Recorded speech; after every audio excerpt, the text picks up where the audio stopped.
በመጀመሪያ ኢኮኖሚክ ጉዳዮችን በሚመለከት ባለፉት ጥቂት ዓመታት ኢትዮጵያ ውስጥ ሲሰራ የነበረው የኢኮኖሚ ሪፎርም ዋነኛ ከሚባሉ ዓላማዎች ውስጥ አንደኛው የማክሮ ስብራትን ማድረቅ ነው። የማክሮ ኢኮኖሚ የገጠመውን ተግዳሮት፣ የገጠመውን ስንክሳር፣ የገጠመውን ፈተና ደረጃ በደረጃ መቅረፍ ነው አንዱ ዓላማው። ሁለተኛው ግብርና መር የሚባለው የእድገት አቅጣጫ ካለንበት አረንቋ ሊያወጣን ስለማይችል ብዝሃ ዘርፍ እና ብዝሃ ተዋናይ የኢኮኖሚክ አቅጣጫን በመከተል ጥራት ያለው እድገትን ማረጋገጥ ነው።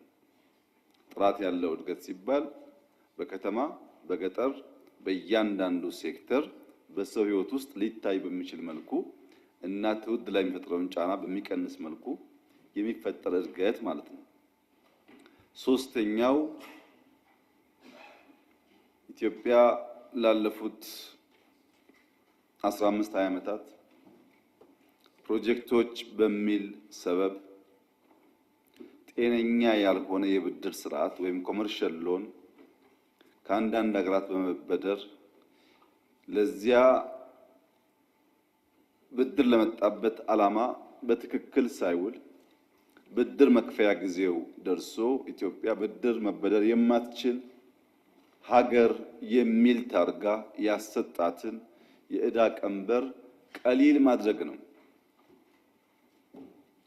እነዚህንና መሰል ዓላማዎች አንግበው የተነሳው የኛ የኢኮኖሚክ ሪፎርም እውነት ለመናገር ተቃዋሚ ደጋፊ ሳይባል እውነት ለመናገር በኢትዮጵያ ታሪክ አመርቂ የሚባል የኢኮኖሚ ውጤት የመጣበት ዘመን ነው። ይህንን እውነት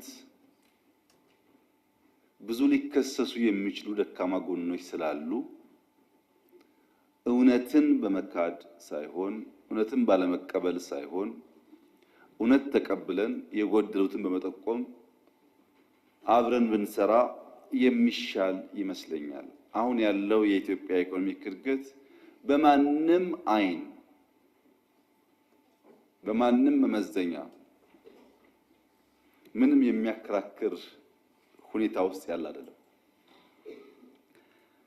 የኛን የማክሮ ሪፎርም ለመገምገም የሚያስቡ ሰዎች ዛሬ ባስገኘነው ውጤት ሳይሆን ነገ በምናልመው በምናስበው የኢትዮጵያ የኢኮኖሚክ ደረጃ አንጻርም መገምገም ጠቃሚ ይሆናል።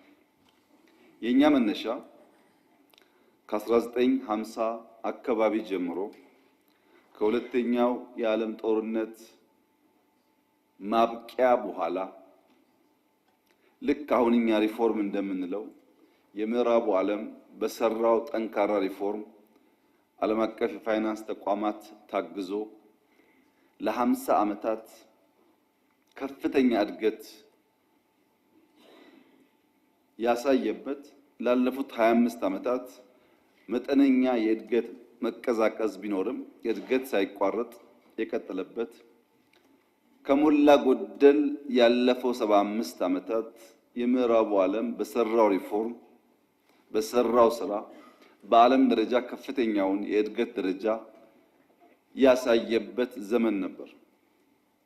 ያ ዘመን አሁን እየቆመ ያለ ይመስላል። ሁለተኛው ትሬንድ ከ2000 ከሞላ ጎደል አካባቢ ጀምሮ ከሀገራት ቅደም ተከተል ሊለያይ ይችላል። ባለፉት 25 ዓመታት ፈጣን እድገት ሲያሳይ የቆየው የኤዥያ ዓለም ነበር። እነ ቻይና እና ሲንጋፖር ቀደም ያሉ ቢሆንም እነ ህንድ፣ እነ ማሌዥያ፣ እነ ኢንዶኔዥያ ተከትለው አሁን ባለው ሁኔታ ጃፓን፣ ደቡብ ኮሪያን ጨምሮ ከፍተኛ እድገት ባለፉት 25 ዓመታት ኤዥያ የሚባለው የዓለም ቀጠና ሲያሳይ ቆይቷል። ቀጥሎ የሚመጣው የአፍሪካ ተስፋ ምንድነው? ይሄ የኤዥያ እድገትስ እስከ መቼ ይቀጥላል? ልክ እንደ ምዕራቡ 75 ዓመት የሚቀጥል ከሆነ ሌላ 50 ዓመት መጠበቅ አለብን። በሚቀጥለው እድገት ውስጥ ለመቀራመት ዋና ዋና ጊዜንና የሀብት ልክ የሚወስኑ ፋክተሮች ምንድን ናቸው? እነሱን ለይተን ትውልድ ላይ ካልሰራን በቀር የዛሬው ድህነት የትናንትናው ዕዳ እኛ ላይ ሳያበቃ ወደ ልጆቻችን ሊሸጋገር ይችላል። ይሄ እንዳይሆን የኛ ሪፎርም በሚቀጥሉት ዓመታት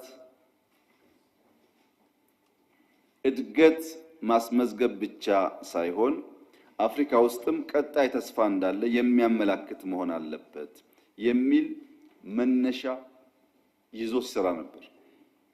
በዓለም አቀፍ ግመታ በ2050 የዛሬ 25 ዓመት ገደማ የዓለም ሕዝብ 9.8 ቢሊየን ይደርሳል ተብሎ ይገመታል። ከሞላ ጎደል 10 ቢሊየን ማለት ነው። ከዚህ ውስጥ 2.5 ቢሊየን ሕዝብ የአፍሪካ ሕዝብ ነው።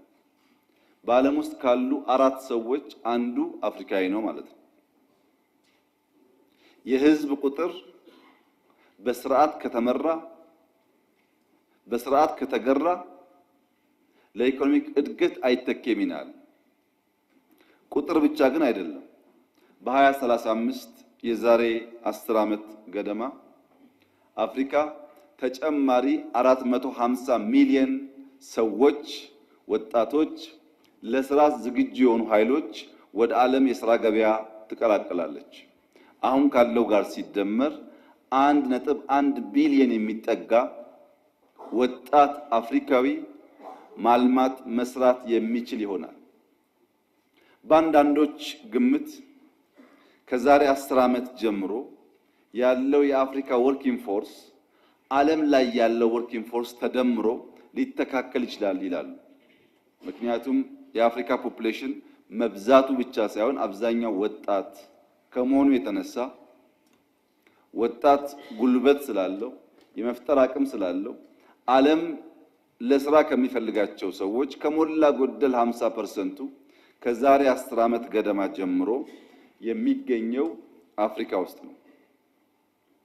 ይህንን እንቁ ኦፖርቹኒቲ በወጉ ተረድቶ የሚፈጠረውና የተፈጠረው ወጣት ለነገ ውድድር ማዘጋጀት ያስፈልጋል።